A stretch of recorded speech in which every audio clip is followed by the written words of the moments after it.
Cheers everybody, welcome back to my channel, Ali. Dan hari ini kita bakal membahas sebuah manga lagi yang menurutku cukup menarik untuk dibahas. Dan ya, kalian nggak salah baca judulnya, karena memang benar manga ini dibuat oleh seorang mantan atau mungkin masih seorang mangaka doujin. Nah, mangakanya ini punya pen name atau nama pena Nanashi. Dan bagi kalian yang nggak tahu, Nanashi adalah seorang mangaka doujin yang punya banyak karya gitu, baik itu karya original maupun karya seperti parodi, baik itu parodi kayak anime atau seri kayak Naruto, bahkan sampai ke Fate Ilya. Tapi sebelum kita bahas manga lebih lanjut, selamat datang di Wibu Talk.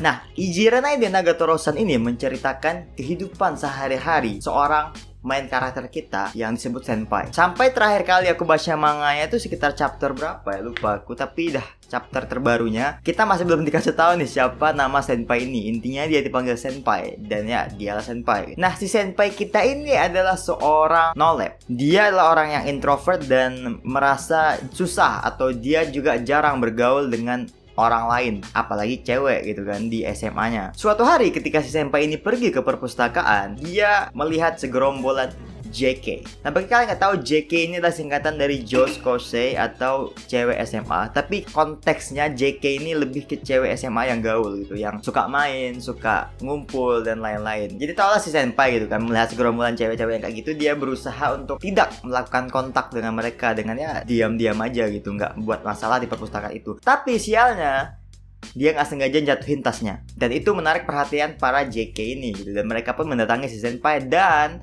memungut isi tas senpai yang terjatuh ke lantai tadi. Dan mengejutkannya, ternyata isi tas senpai tadi adalah sebuah skrip atau sebuah sketsa dari manga yang sedang dikerjakan oleh si senpai. Karena si senpai kita ini suka membuat manga, karena dia juga merupakan bagian dari klub kesenian. Nah, ketika para JK ini melihat manganya, ya tentu saja JK, mereka mengejek si senpai, mempermainkan si senpai dan mengetahui si senpai gitu kan. Dan di antara para Josh Kosei ini ada Nagatoro-san, Nagatoro Hayase. Berbeda dengan teman-temannya yang walaupun dia juga ikut saya mengejek karya si senpai ini, tapi dia malah tertarik dengan si senpai. Nah, hal yang membuat manga ini menarik adalah cara Nagatoro memperlihatkan atau mengekspresikan ketertarikannya dengan si senpai ini adalah dengan cara membuli si senpai atau mempermainkan si senpai. Dia selalu mengejek, mempermainkan, sampai menggoda si senpai tadi gitu. Karena dia merasa senang aja gitu mengganggu si senpai. Keseharian si senpai yang awalnya menyendiri dan kesepian akhirnya berubah menjadi lebih rame dengan kehadiran Nagatoro. Yang walaupun di awal si senpai ini merasa kayak terganggu dan lain-lain, dia semakin ke depan semakin menikmati, semakin terbiasa dengan kehadiran Nagatoro, bahkan menerima kehadiran Nagatoro di kehidupan sehari-harinya. Dan mulai dari situlah hubungan mereka berdua semakin berkembang. Oke, cukup bahas cerita, mari kita bahas apa yang menurutku menarik dari manga ini. Nah, seperti kebilang tadi, poin utama dari manga ini adalah interaksi antara si senpai dan Nagatoro gitu, dimana Nagatoro selalu mengganggu si senpai gitu kan. Tapi walaupun si senpai itu selalu diganggu oleh Nagatoro, selalu dipermainkan sama Nagatoro, dia akhirnya terbiasa dan slow aja gitu dipermainkan sama si Nagatoro. Bahkan lama-kelamaan dia terkadang rindu gitu ketika Nagatoro nggak ada dan nggak ngeganggu dia gitu. Dia malah merasa rindu dan merasa kayak ada yang kurang di kesehariannya jika nggak ada Nagatoro gitu. Nah, walaupun manga ini adalah manga slice of life comedy, tapi unsur romansnya juga nggak boleh dipisahkan dari manga ini. Karena hubungan dari senpai dan Nagatoro ini, walaupun awalnya kayak nggak kenal, terus saling antar ganggu sama yang diganggu,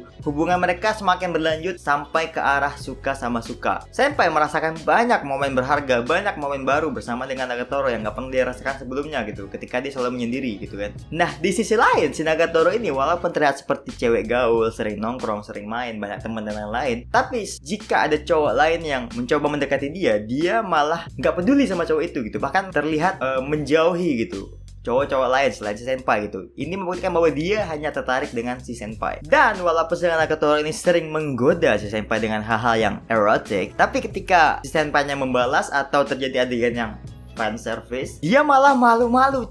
Cowok sundere anjir. Selain itu, ekspresi karakter di manga ini, terutama ekspresi Nagatoro ya gitu, itu menurutku bisa menggambarkan banyak hal gitu. Dari satu ekspresi itu bisa memperlihatkan berbagai hal atau menggambarkan berbagai perasaan gitu. Ekspresi yang dojin banget. Dan itulah kenapa menurutku Nanashi benar-benar bisa menggambarkan manga ini cocok dengan style dia, cocok dengan sifat Nagatoro, cocok dengan style dia, dan menurutku sangat cocok untuk dimasukkan di manga ini. Dan kesimpulannya menurutku dua karakter di manga ini sangat cute, hubungan mereka berdua, bagaimana mereka saling memecahkan masalah, bagaimana mereka berinteraksi sehari-hari itu sangat menarik, sangat cute, kawaii desne gitu. Tapi jangan lupa banyak juga karakter lain yang diperkenalkan semakin lanjut ceritanya, seperti teman-teman Nagatoro, seperti ketua dari klub kesenian dan lain-lainnya. Itu menambah bumbu lain di ceritanya. Dan menurutku kalau kalian suka manga yang santai, manga yang lucu, manga yang sedikit gitu, silahkan baca Ijirana de Nagatoro-san. It's good. Oke, itu aja pembahasanku untuk Ijirana de Nagatoro-san. Semoga kalian dapat gambaran soal manganya, dan klik like jika kalian suka, komen pendapat kalian di bawah, dan sampai jumpa di video selanjutnya. Jane!